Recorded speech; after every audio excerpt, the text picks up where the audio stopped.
Форум с участием выпускников учебного заведения в Сибайском институте проводится впервые. В числе приглашенных специалисты, трудящиеся в настоящее время в различных сферах деятельности города.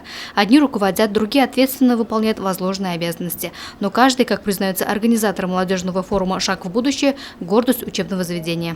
У нас в этом году условия приема во все вузы изменились.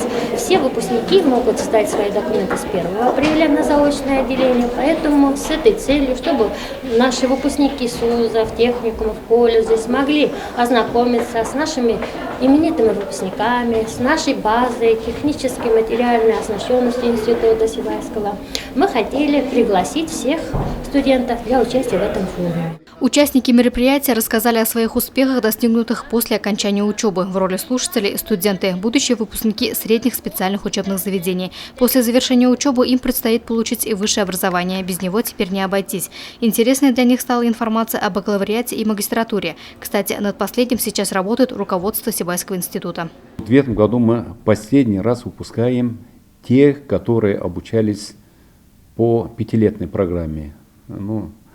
И 2 выпуска, и бакалавр. И сегодня у нас решение из ученого совета.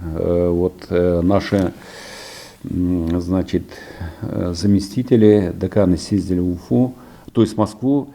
И практически мы усиленно работаем по получению лицензирования направлений подготовки магистров по экономике, по биологии и по педагогическому образованию. В рамках молодежного форума «Шаг в будущее» выступил и представитель Башкирского государственного университета Тагир Амангильдин. Далее для приглашенных студентов СУЗов было предложено пройти вступительные испытания по направлению бакалавриата СибГУ, по результатам которого тем, кто удостоился лучших результатов, вручены сертификаты, рекомендации к обучению в учебном заведении. Луиза Мустафина, Радмир Сингулов, Гульгина Раскильдина, телекомпания СТВ.